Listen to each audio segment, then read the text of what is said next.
Pernahkah kamu merasa dosamu terlalu besar untuk diampuni, seolah pintu taubat sudah tertutup untukmu?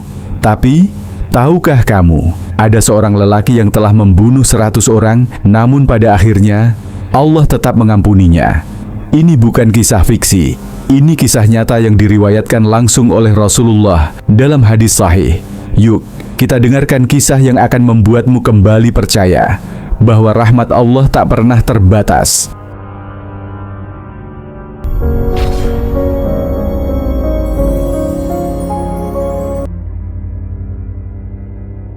Di masa lampau, jauh sebelum umat Nabi Muhammad, hiduplah seorang lelaki yang namanya tak disebut dalam sejarah. Tapi kisahnya menjadi pelajaran abadi bagi kita semua. Lelaki ini hidup di lingkungan yang keras, penuh dosa dan kejahatan. Ia tumbuh tanpa bimbingan, tanpa ilmu, tanpa rasa takut kepada Allah. Hatinya mengeras, jiwanya gelap. Dan satu demi satu, ia menghabisi nyawa manusia tanpa belas kasihan. Bukan satu, bukan dua, tapi 99 jiwa, semuanya melayang oleh tangannya sendiri. Bayangkan, betapa gelapnya hati seseorang yang sudah terbiasa dengan darah, hingga dosa seolah tak lagi terasa. Tapi suatu hari, entah mengapa, ada sesuatu yang berubah. Di dalam hatinya yang selama ini beku, muncul seberkas cahaya kecil, rasa bersalah, rasa takut, rasa ingin kembali. Ia mulai memikirkan semua yang telah ia lakukan. Ia sadar betapa dalam ia telah tenggelam dalam dosa. Dalam kegelisahan itu, ia bertanya pada dirinya sendiri, apakah aku masih bisa berubah? Apakah Allah masih akan menerimaku setelah semua ini? Ia pun bertekad mencari jawaban. Ia mendatangi seseorang yang dikenal sebagai rahib, seorang ahli ibadah yang dikenal tekun beribadah, walau bukan orang yang memiliki ilmu agama yang mendalam. Dengan wajah penuh beban, lelaki itu bertanya lirih, "Wahai rahib, aku telah membunuh banyak orang, 99 nyawa. Masih adakah jalan bagiku untuk bertaubat kepada Allah?" Sang rahib terdiam, menatap lelaki itu dengan mata takut dan bingung. Ia berpikir dalam logika manusia, bagaimana mungkin Allah mengampuni pembunuh sebanyak itu?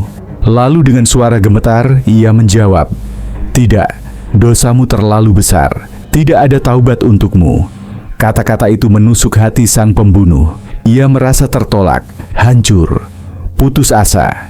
Dan karena keputusasaan itulah amarahnya kembali meledak. Seperti api yang tak bisa dikendalikan, ia pun membunuh rahib itu. Dan genaplah, 100 nyawa telah ia habisi. Tapi anehnya, setelah itu ia tidak merasa lega, justru penyesalan semakin dalam. Ia mulai sadar bahwa membunuh orang suci itu tak membuat hatinya tenang, malah membuatnya semakin ingin mencari kebenaran yang sesungguhnya. Hatinya berbisik, mungkin aku hanya bertanya pada orang yang salah. Dan dari sinilah, perjalanan taubatnya yang luar biasa benar-benar dimulai. Setelah membunuh 100 orang, lelaki itu berdiri dalam diam. Tangannya berlumur dosa, tapi hatinya semakin sesak. Ia sadar, tak ada satupun dari semua yang ia lakukan yang membawa ketenangan. Setiap kali darah menetes, hatinya justru makin gelap. Sampai akhirnya, ia benar-benar lelah. Lelah hidup dalam dosa, lelah berlari dari hatinya sendiri. Lalu untuk kedua kalinya, ia memutuskan untuk mencari jalan pulang, jalan menuju Allah. Kali ini, ia tak mau asal bertanya. Ia mencari seseorang yang benar-benar berilmu, bukan hanya rajin beribadah, tapi paham tentang rahmat Allah.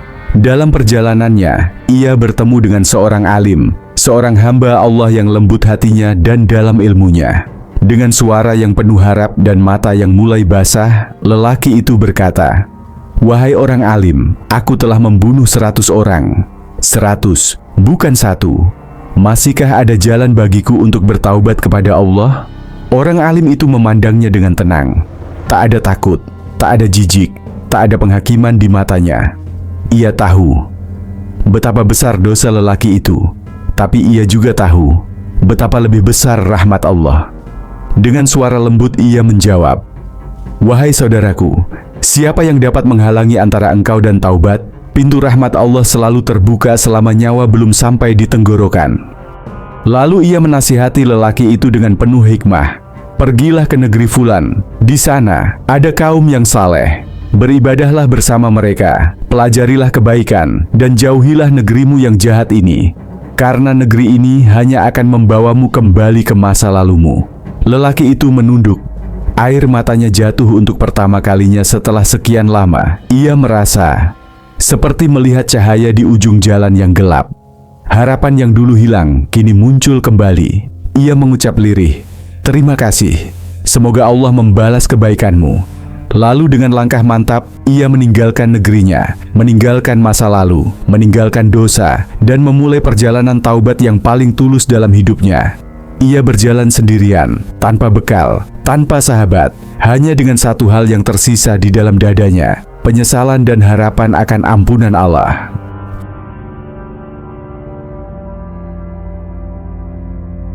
Lelaki itu berjalan, langkah demi langkah, menyusuri jalan panjang yang tandus dan sunyi.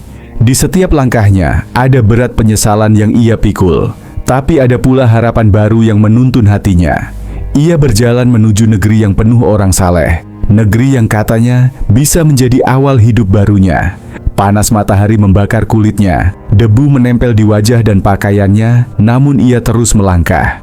Di dalam hatinya, ia hanya mengulang satu doa, "Ya Allah, ampuni aku datang kepadamu, bukan karena aku pantas, tapi karena aku tahu hanya Engkau yang bisa memaafkan."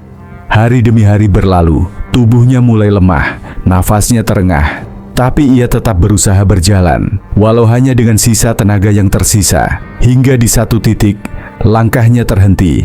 Ia rebah di atas tanah, di antara dua negeri, negeri lamanya yang penuh dosa, dan negeri tujuan barunya, negeri orang-orang saleh. Nafasnya tersisa satu, matanya menatap langit dan bibirnya bergetar, "Ya Allah, aku datang kepadamu." Lalu, ia pun meninggal dunia. Saat itu, dua malaikat turun dari langit, malaikat rahmat dan malaikat azab. Mereka berselisih tentang nasib lelaki itu. Malaikat azab berkata, "Dia belum pernah berbuat kebaikan sama sekali. Hidupnya penuh dosa dan darah.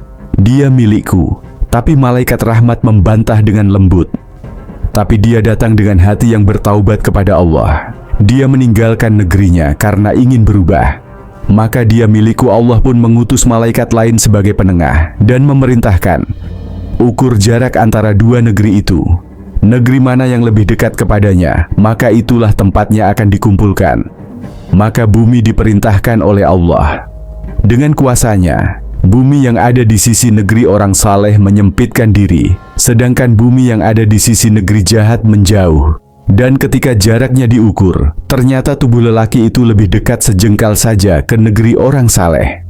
Maka Allah berfirman, "Dia termasuk golongan orang-orang yang bertaubat."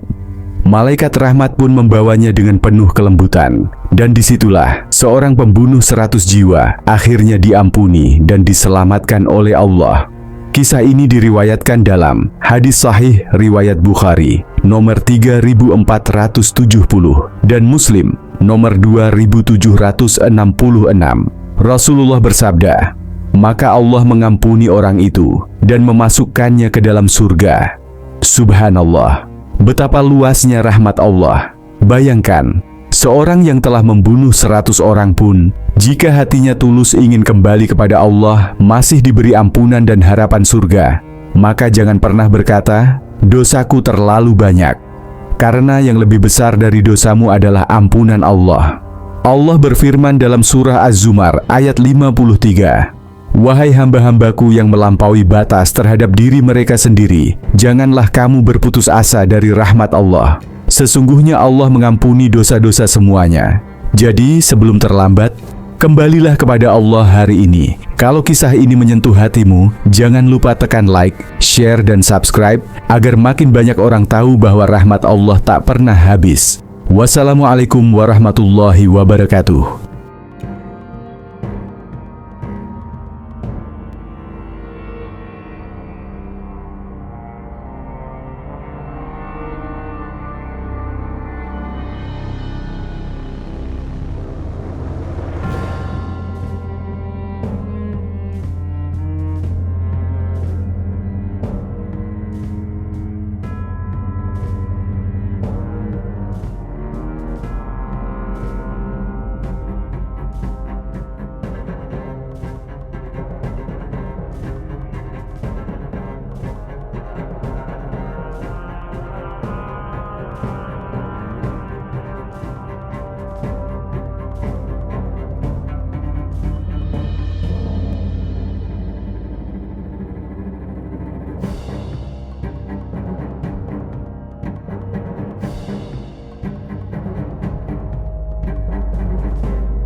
Sebelum saya menutup video ini, izinkan saya dengan penuh rasa hormat dan kerendahan hati untuk memohon maaf jika dalam video ini terdapat kesalahan, baik dalam bentuk gambar, video, dan kata-kata, atau penyampaian informasi yang kurang jelas atau tidak sesuai. Kami menyadari bahwa sebagai manusia biasa, kami tidak luput dari kekurangan dan kekhilafan. Segala kebenaran yang disampaikan dalam video ini berasal dari Allah Subhanahu wa Ta'ala, sedangkan segala kesalahan adalah murni dari keterbatasan dan kekurangan kami sendiri. Kami sangat berharap bahwa apa yang telah disampaikan dapat memberikan manfaat, menambah ilmu, dan memperkuat keimanan kita bersama. Jika ada pandangan yang berbeda atau hal yang perlu dikoreksi, kami sangat terbuka untuk menerima masukan dan saran yang membangun demi kebaikan bersama. Dukungan Anda sangat berarti bagi kami. Oleh karena itu, jangan lupa untuk memberikan like, komentar, serta subscribe agar kami bisa terus menyajikan video-video edukatif dan bermanfaat di masa mendatang. Semoga Allah Subhanahu wa Ta'ala senantiasa memberikan petunjuk, keberkahan, dan perlindungan kepada kita semua dalam menjalani kehidupan sehari-hari. Jazakallahu khairan.